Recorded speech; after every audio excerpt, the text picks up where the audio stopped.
Notepad plus plus editor पर। तो ultimately हमारा जो आज का टारगेट है वो है फॉर लूप का या लूप्स का हम टेस्ट करके देख लेते हैं, ठीक है ना। सबसे पहले हम जो ले रहे हैं एग्जाम्पल के लिए फॉर लूप ले लेते हैं। एक अल्टीमेटली मैं यहाँ पर क्वेश्चन यहाँ पर मार्क कर देता हूँ जिसको एग्जाम्पल के लिए हमें यहाँ पर लिख कर चलना है। तो write a program to print your name 10 times और 100 टाइम्स, ठीक है ना। तो ये हमें अल्टीमेटली कैसे लूप में यूज़ कर लेना है ये हमें देखना है। तो आपको पता है आपको पता है कि फॉर लूप के लिए हमें एक वेरिएबल की रिक्वायरमेंट होती है। तो मैं यहाँ पर एक आई वेरिएबल डिक्लेयर कर देता हूँ। मैं फॉर लूप का सिंटैक्स लिख लेता हूँ। फॉर लूप में पैरेंथेसिस लगाते हैं और यहाँ पर 3 सेक्शंस होते हैं। पहला सेक्शन इनिशियलाइजेशन का है, तो मैं एक वेरिएबल जो कि आई है उसको इनिशियलाइज कर देता हूँ। दूसरा सेक्शन हमारा कंडीशन का होता है, तो कंडीशन के लिए यहाँ पर एक कंडीशन सेट कर देता हूँ। मैंने कहा है कि मुझे जो नेम प्रिंट करना है वो 100 टाइम्स है, तो आई की value less than equals to 100। और थर्ड मैं देखता हूँ कि आई का एक काउंटर लगा देता हूँ, तो उसे बढ़ते हुए क्रम में चल रहा है, यानी एक का इंक्रीमेंट यहाँ पर मैंने लगाया है। और यहाँ पर लिख देते हैं एक statement system dot out dot println. Curly braces के अंदर हम वो लिखते हैं जो हमें स्टेटमेंट बार बार एग्जीक्यूट करनी होती है। तो system dot out dot print मैं लिख दे रहा हूँ और यहाँ पर मैं सिर्फ नाम लिख दे रहा हूँ एक, है ना। तो यहाँ पर मैं लिख दे रहा हूँ मोहसिन, ठीक है, और उसको प्रिंट कर देता हूँ। एक स्पेस उसमें यहाँ पर लगा देता हूँ। तो इस प्रोग्राम को एक बार सेव करते हैं और हम अपना प्रोग्राम सेव करके चल रहे हैं जावा एक्सपर्ट ट्रेनिंग में, और यहाँ पर हम इसको सेव कर देते हैं टेस्ट लूप्स डॉट जावा के नाम से, ठीक है ना। फाइल के ऊपर राइट क्लिक करते हैं, CMD ओपन करते हैं और यहाँ पर जावा सी लिखते हैं और अपनी फाइल का नेम दैट एक्सटेंशन। कोई एरर अगर है तो यहाँ पर पता चल जाएगा हमें, कोई एरर नहीं है। वापस से जावा लिखते हैं और ओनली फाइल नेम। तो ये 100 टाइम्स जो है आपका नेम यहाँ पर प्रिंट होके आ रहा है, ठीक है ना। मैं एक छोटा सा काम करता हूँ, यहाँ पर मैं एक आई प्लस भी लगा देता हूँ, जिससे क्या होगा, मुझे आई की वैल्यू भी जो चेंज हो रही है वो भी मुझे आउटपुट में शो हो जाए। तो वापस से इसको कंपाइल करते हैं और ये 1 2 3 4 और प्लस नेम ये यहाँ पर शो हो रहा है।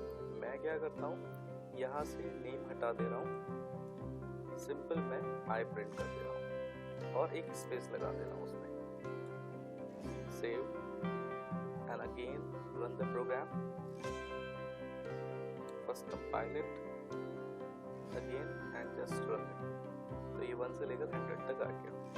इसी प्रोग्राम में अगर मैं थोड़ा सा वेरिएशन कर लेता हूँ, वेरिएशन क्या है, मैं एक कंडीशन लगा लेता हूँ और मैं उसमें कहता हूँ इफ अगर आई को मोड करा दिया जाए 2 से और इक्वल्स टू 0 आता है तो ही वो प्रिंट होना चाहिए, ठीक है ना। अब आई की वैल्यू जो भी है वो 2 से मोड कराने के बाद अगर वो आपको 0 रिटर्न कर रही है तो ही ये आई प्रिंट होना चाहिए, यानी ये केस हमने लगाया है यहाँ पर, ये इवन नंबर्स मुझे प्रिंट कराएगा, ठीक है ना, इवन नंबर्स।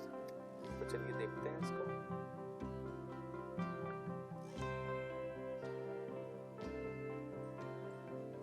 अब ये 2 4 6 आप देख सकते हैं, 2 4 6 और ये सबके सब इवन नंबर्स यहाँ पर आ रहे हैं। अगर मैं यहाँ पर कहता हूँ कि नॉट इक्वल टू 0 तो ये ऑड नंबर्स प्रिंट कराएगा, ठीक है ना। 1 3 5 9 ये आप देख सकते हैं, ठीक है ना। तो ये हमारा फॉर लूप है। हम ऐसे फॉर लूप को अल्टीमेटली यहाँ पर लेकर चलेंगे और इस तरह की प्रॉब्लम्स हम फॉर लूप से सॉल्व करने वाले हैं, ठीक है ना। एक छोटा सा प्रोग्राम और मैं आपको यहाँ पर बताकर दिखा देता हूँ। मैं कहता हूँ एक टेबल बनाना है, 2 का टेबल, ठीक है ना। तो मैं एक वेरिएबल ले लेता हूँ एक और, विच इज x, और उसमें एक वैल्यू पास करा देता हूँ 3, ठीक। और यहाँ पर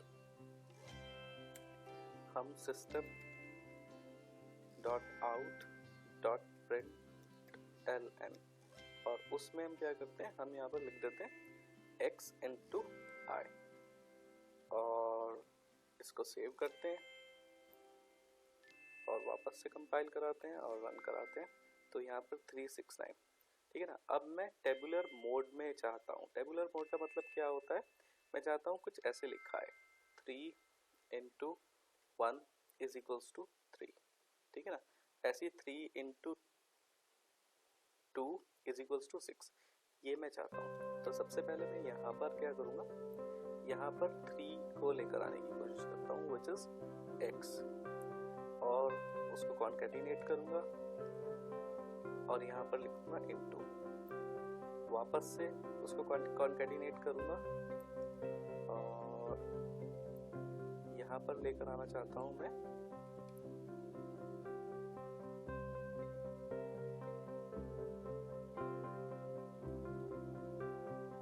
प्लस, यहाँ पर हम ले लेते हैं i plus is equals to, ठीक ना। सिंपल हमने कॉन्कैटिनेशन की हेल्प से, प्लस ऑपरेटर की हेल्प से यहाँ पर कॉन्कैटिनेट किया। ये 3 है x की वैल्यू इंटू i की वैल्यू 1 2 3 4 5 रिफ्लेक्ट होती रहेगी और इज इक्वल्स टू, और जो भी वैल्यू उसमें रिफ्लेक्ट हो रही है वो यहाँ पर आपको दिखाई देगी। चलिए इसको एक बार रन करके देखते हैं प्रोग्राम को। 3 into 1 is equals to 3, 3 into 2 is equals to 6, 3 into 3, तो ये 3 का एक टेबुलर मोड में यहाँ पर हमने इसको प्रिंट कर दिया।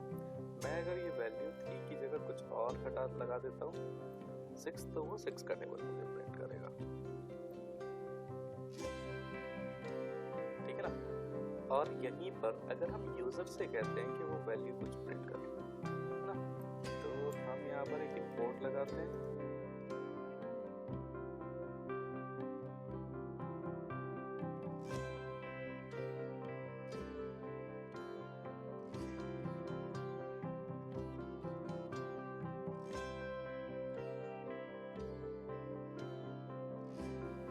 अब जो भी आप वैल्यू यूजर से एंटर कराएंगे उसकी टेबल प्रिंट होने वाली है। चलिए देखते हैं एग्जाम्पल, कंपाइल कराते हैं प्रोग्राम और एंटर अ नंबर, मैंने यहाँ पर लिखा 4, तो 4 की टेबल प्रिंट हो गई। मैंने यहाँ पर लिखा 6, तो 6 की टेबल प्रिंट हो गई। मैंने यहाँ पर लिखा 13, तो 13 की टेबल प्रिंट हो गई। ओके, बहुत इजी है, बहुत ही इजी है, ठीक है ना। और कैसे हम स्कैन यूज कर सकते हैं यहाँ पर और कैसे उसकी टेबल प्रिंट कर सकते हैं, और सिंपल वे में हमने इसको देख लिया है। तो आप प्रैक्टिस कीजिए, वेरियस प्रोग्राम्स बनाइए फॉर लूप में। जितने ज़्यादा आप फॉर लूप के प्रोग्राम्स बनाएंगे उतनी अच्छी प्रैक्टिस आपको हो जाएगी, ठीक है ना। व्हाइल लूप, हम किसी भी स्टेटमेंट को मल्टीपल टाइम जब हमें एग्जीक्यूट कराना होता है तब हम यूज करते हैं, ठीक है ना। फॉर लूप का फोर का हमने एग्जाम्पल ऑलरेडी देख लिया है, तो अब हम चेक करते हैं व्हाइल लूप। तो मैं क्या करता हूँ, एक बहुत सिंपल प्रोग्राम लेता हूँ, 1 से लेकर 100 तक प्रिंट करना है यूजिंग व्हाइल लूप। तो मैं एक वेरिएबल डिक्लेयर कर देता हूँ विच इज t और उसके अंदर एक वैल्यू इनिशियलाइज कर देता हूँ 1, ठीक है ना। यहाँ पर हम व्हाइल लूप लगाते हैं, व्हाइल के लिए पैरेंथेसिस लगाएंगे और फिर कर्ली ब्रेसेस। पैरेंथेसिस में हमें एक कंडीशन पास करानी होती है, ठीक है ना। और उस कंडीशन में मैं लिख देता हूँ condition t is less than equals to 100। जब तक t की वैल्यू छोटी या बराबर होती है 100 के, तब तक ये कंडीशन ट्रू रहेगी और तब तक व्हाइल लूप के अंदर लिखी हुई कोई भी स्टेटमेंट एग्जीक्यूट करती रहेगी। या इस बात को मैं दूसरा कहूँ कि जब तक वो स्टेटमेंट जो अंदर लिखी है स्टेटमेंट या सेट ऑफ स्टेटमेंट्स तब तक एग्जीक्यूट होती रहेंगी जब तक ऊपर वाली कंडीशन फॉल्स नहीं हो जाती। और ऊपर वाली कंडीशन क्या है, t less than equals to 100। जब तक t less than equals to 100 रहता है तब तक हम व्हाइल लूप से बाहर नहीं आ सकते। बहुत ही सिंपल है ये। तो अगर आप कभी व्हाइल लूप या फॉर लूप या फिर डू व्हाइल लूप कोई भी लूप यूज कर रहे हैं तो आपको हमेशा अपने इस वेरिएबल के ऊपर बहुत ध्यान देना है कि अगर आपको इस लूप से बाहर आना है तो आपको इस कंडीशन को फॉल्स करना ही होगा। अगर ये कंडीशन फॉल्स नहीं होगी, ये ट्रू रहेगी, तो ये लूप इन्फिनिटिव लेवल तक चलता रहेगा, प्रोग्राम रुकेगा नहीं, ठीक है ना। तो बहुत सारे केसेस में हमें इन्फिनिटिव लूप की रिक्वायरमेंट होती है, लेकिन कभी कभी ये अनएक्सपेक्टेड इन्फिनेटिव चलता है, तो उसकी हमें रिक्वायरमेंट नहीं है, हमारा जो डिजायर्ड आउटपुट है वो नहीं आएगा। तो आपको इन सब बातों का ध्यान रखना है। तो अभी मैं क्या कर रहा हूँ, मैं एक स्टेटमेंट लिख दे रहा हूँ, system dot out dot print, और यहाँ पर मैं इस टी को प्रिंट कर दे रहा हूँ और उसमें एक स्पेस लगा देता हूँ, ठीक है ना। और अगर मैं इसको एज इट इज एग्जीक्यूट कर देता हूँ, अगर मैं इसको एज इट इज एग्जीक्यूट कर देता हूँ तो क्या होगा, ये इन्फिनेटिव लेवल तक चलेगा, क्योंकि आई की टी की वैल्यू कितनी है 1, ठीक है ना, और टी की वैल्यू हमने कहा लेस देन 100 इक्वल होनी चाहिए। यहाँ पर टी बार बार प्रिंट हो जाएगा, यानी कि 1 बार प्रिंट होगा, लेकिन टी की वैल्यू कहीं ना कहीं इंक्रीमेंट भी तो होनी चाहिए, जो कि हमने नहीं की है। तो हम नेक्स्ट स्टेप में क्या करते हैं, टी प्लस प्लस। अब क्या होगा, टी की वैल्यू 1 से स्टार्ट होती है और 100 तक चलेगी, और जैसे ही टी की वैल्यू ग्रेटर देन 100 हो जाएगी तो वो कंडीशन ये वाली फॉल्स हो जाएगी और वो सीधा लूप बाहर आ जाएगा। चलिए देखते हैं इसको, प्रोग्राम को सेव करते हैं।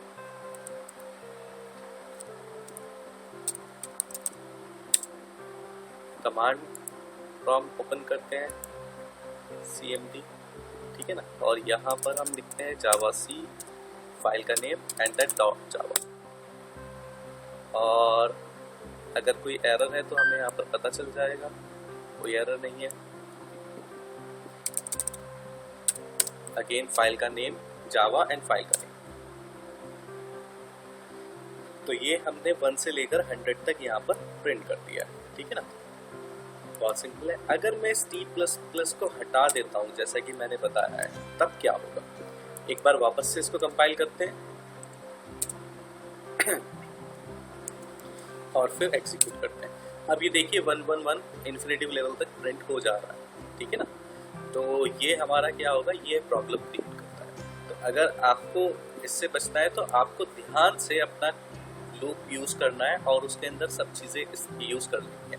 मैं वापस से एक बार रिपीट कर देता हूँ। एक तो इनिशियलाइजेशन वाला पार्ट है, जिस वेरिएबल को लेकर आपको लूप के साथ डील करना है, वहां पर कंडीशन लगाना है, और कंडीशन कहाँ पर फेल हो जाए इसका आपको बेसिकली एक एल्गोरिथम सेट कर देना है। मैंने यहाँ पर टी प्लस प्लस किया और मैंने ये सेट कर दिया, टी की वैल्यू हर एक स्टेप में इंक्रीमेंट होती रहेगी, इंक्रीज होती रहेगी 1 से, ठीक है, तो ऐसे चलेगा।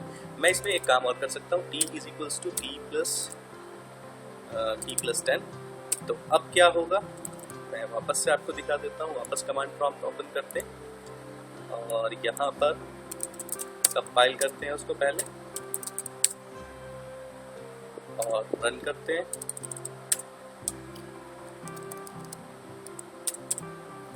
तो ये 10, अब देखिए क्या हो गया, पहले टी की वैल्यू 1 है, कंडीशन चेक हुई, ट्रू हो गई, और टी की वैल्यू 1 प्रिंट हो गई। एज इट इज आपको यहाँ पर दिखाई दे रहा है 1 प्रिंट हो गया। उसके बाद टी में 10 का इंक्रीमेंट हुआ है, यानी टी की वैल्यू 1 है, 1 प्लस 10 11, तो 11 असाइन हो गया है टी में, ऊपर जाएगा, कंडीशन अभी भी ट्रू है और 11 प्रिंट हो जाएगा, यहाँ पर 11 प्रिंट हो गया, ठीक है ना। फिर नीचे 11 प्लस 10 21, टी की वैल्यू लेटेस्ट कितनी हो गई 21, सिंपल 21 प्रिंट हो गया।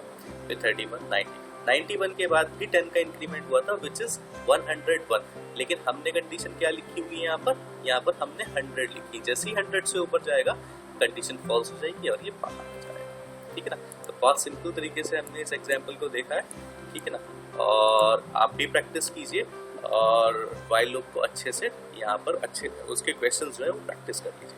मैं एक क्वेश्चन आपको और यहाँ पर करा देता हूँ। जिस तरह के क्वेश्चंस मैंने आपको दिए हैं उनमें से एक क्वेश्चन जिससे आपको हेल्प हो जाए कि बाकी के क्वेश्चंस कैसे कर लेने हैं।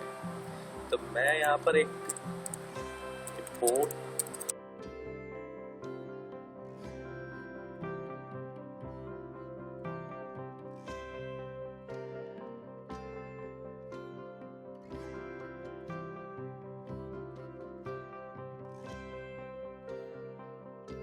मैं कुछ वेरिएबल्स यहाँ पर डिक्लेयर कर देता हूँ। प्रिंट रिवर्स करना है तो मुझे एक रिमाइंडर की जरूरत पड़ने वाली है, rem rev, और एक टेम्परेरी वेरिएबल की रिक्वायरमेंट होगी मुझे, ठीक है। मैं स्टेप बाय स्टेप आपको बताऊंगा ये सब वेरिएबल मैं क्यों डिक्लेयर कर दे रहा हूँ।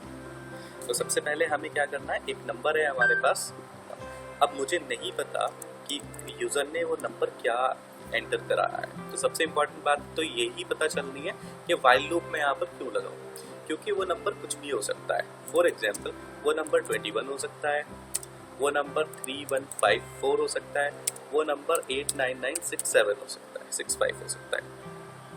तो यहाँ पर स्पेसिफिक नहीं है कि मुझे कहाँ से चलना है, मतलब मुझे कितने नंबर के साथ डील करना है, मुझे 2 डिजिट्स के साथ डील करना है, 3 के साथ डील करना है, या मोर देन 3 के साथ डील करना है। तो जब ये अनस्पेसिफिक होती है बात, तो सबसे इम्पॉर्टेंट बात तो ये है कि तब हम वाइल लूप लगाते हैं। पहली बात तो ये क्लियर हो गई है, क्योंकि अगर यहाँ पर होता कि मुझे प्राइम नंबर चेक करना है, तो प्राइम नंबर कौन सा हो सकता है, कोई भी नंबर होगा, मान लीजिए 21 हो सकता था, 67 हो सकता था, 899, ऐसे कुछ भी नंबर हो सकता था। तो इसमें एक बात तो इम्पॉर्टेंट है कि प्राइम नंबर चेक करने के लिए हमें 1 से लेकर 21 तक, 1 से लेकर 67 तक और 1 से लेकर 87657 तक चलना है।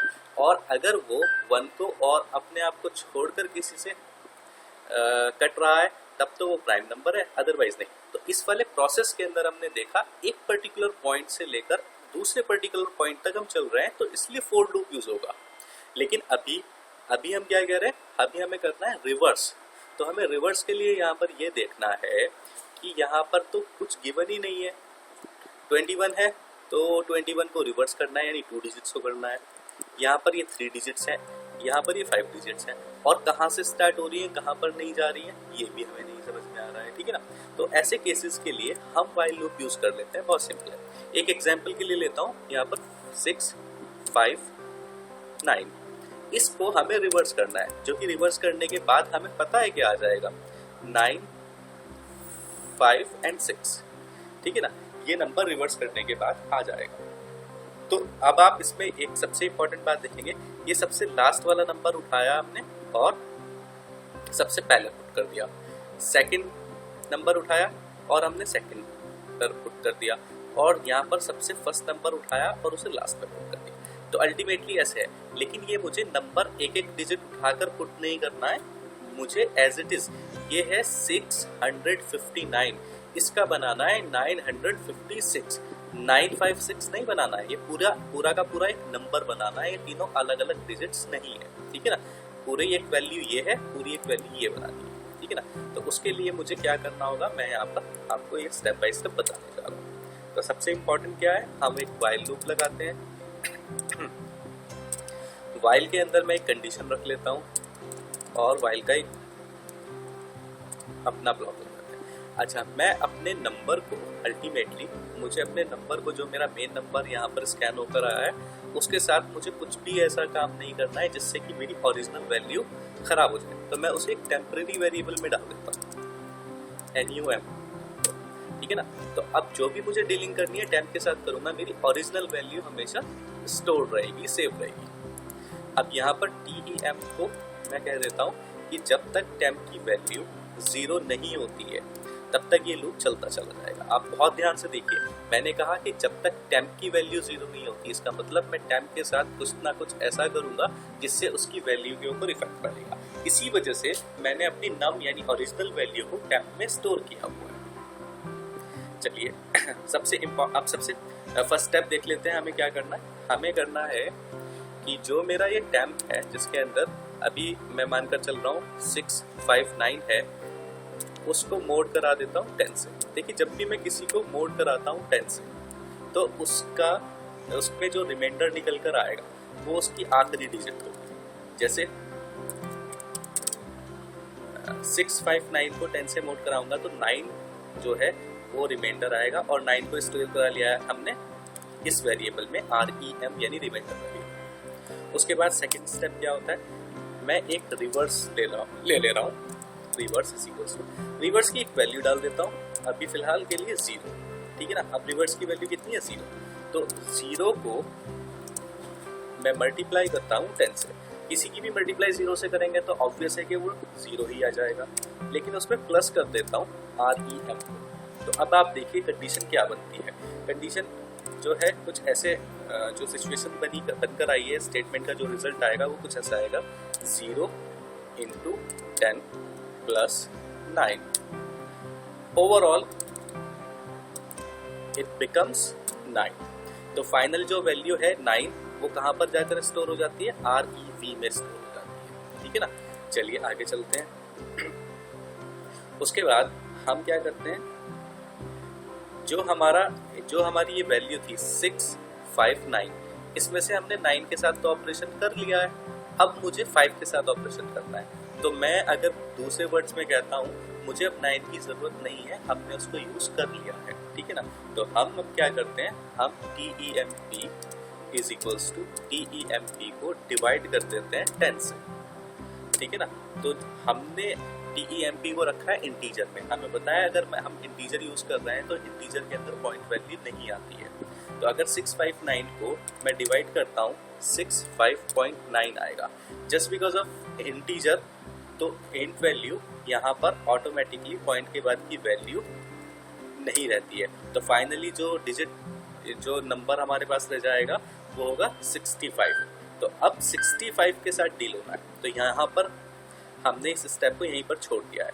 अब यहाँ से ये स्टेप सबसे ऊपर जाएगा, फिर वापस कंडीशन में वो चेक करेगा कि टेम्प की जो लेटेस्ट वैल्यू विच इज 65 क्या नॉट इक्वल टू 0 है, वो कहेगा, वो वहाँ पर कंडीशन आएगी ट्रू। अभी ये ट्रू है, अभी तो वो 0 के इक्वल नहीं हुआ है, तो पहला स्टेप वापस से रिपीट हो जाएगा, ठीक है ना। ये फर्स्ट स्टेप वापस से रिपीट हो जा रहा है। तो इस बार इसकी वैल्यू है 65 मोड बाय 10। 65 को मोड बाय 10 करते हैं तो कितना निकल कर आएगा, रिमाइंडर कितना बचता है, इस बार 5 आएगा। तो रिमाइंडर की वैल्यू कितनी हो गई है 5, रिमाइंडर की लेटेस्ट वैल्यू 5, ठीक है। तो अब नीचे आते हैं, ठीक है ना, इज इक्वल्स टू के इधर आते हैं। रिमाइंडर की लास्ट टाइम वैल्यू कितनी थी 9, तो 9 into 10 which is 90, 90 plus 5 which is 95। अब इस वाली चीज को मैं दोबारा लिख देता हूँ, 9 into 10 plus 5 which is 95, simple, ठीक है ना। तो हमने ये बेसिकली यहाँ पर एक एल्गोरिथम लगाया है, एक यहाँ पर एक ऑपरेशन लगाया है कि ऐसे हमें ये रिवर्स करने वाला प्रोसेस यूज कर लेना। अब हमने 5 भी यूज कर लिया है, तो नीचे आके हमने स्टेप लिखा है 10 को डिवाइड कर दिए 10 से। तो अब वापस वो 10 को 65 को डिवाइड करेंगे 10 से, तो क्या रिटर्न आएगा, 6 आ जाएगा। 6.5 आना चाहिए, लेकिन इंटीजर की वजह से 0.5 नहीं आएगा, तो 6 आ जाएगा। ये 6 वापस ऊपर जाएगा, यानी टेम्प में। क्या टेम्प की वैल्यू 0 के बराबर नहीं है, बिल्कुल ट्रू। अभी तो वो 0 नहीं हुआ है, अभी तो ट्रू है, ठीक है ना। तो वापस एंटर होगा। अब टेम्प की वैल्यू कितनी है 6, 6 को 10 से मोड करेंगे तो 6, इस बार है 6। जब 6 को 10 से मोड करेंगे तो 6 इटसेल्फ एक रिमाइंडर बच जाएगा। तो ये जो 6 की वैल्यू है, ठीक है ना, 6 जो है वो रिमाइंडर में आ जाएगी, ठीक है। वापस देखते हैं। अब लेटेस्ट वैल्यू कितनी थी, REV की लेटेस्ट वैल्यू थी 95, 95 इंटू 10 950, 950 प्लस 6, तो ये आ जाएगा 956। एक बार वापस से इस ऑपरेशन को देख लेते हैं, 95 इंटू 10 प्लस 6, तो ये आ गया आपका 956, जो कि हमारी डिजायर्ड आउटपुट था, जो कि हमें आउटपुट चाहिए था और जो कि रिवर्स हो चुका है, ठीक है ना। वापस नीचे आएंगे, इस बार इसकी वैल्यू रह गई है 6 को 10 से डिवाइड करेंगे तो हमने आपको बताया था 0.6 होता है, और 0.6 का मतलब है पॉइंट के बाद की वैल्यू तो वहाँ रहती नहीं। अब ये अल्टीमेटली क्या रह जाता है 0। जब 0 एज अ टेम्परेरी वेरिएबल के अंदर जो वैल्यू है 0 ऊपर जाएगा, तो हमने उसको बोल रखा है कि जब तक 0 ना हो जाए तब तक ये लूप चले। लेकिन अब तो 0 हो गया है, इसका मतलब कंडीशन फॉल्स हो गई है, और जैसे ही कंडीशन फॉल्स होगी वाइल लूप से बाहर निकल जाएंगे। जैसे ही हम वाइल लूप से बाहर निकलेंगे तो हम क्या करेंगे, हम system.out.println में यहाँ पर लिख देंगे रिवर्स वैल्यू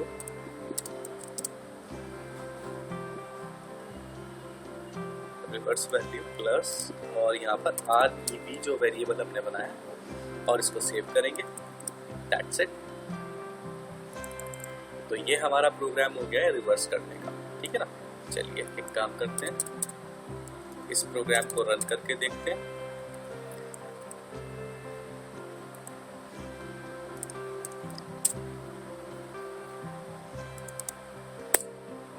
कोई नंबर हम पुट करा देते हैं 785, तो 587 ये हमारी रिवर्स पे थी।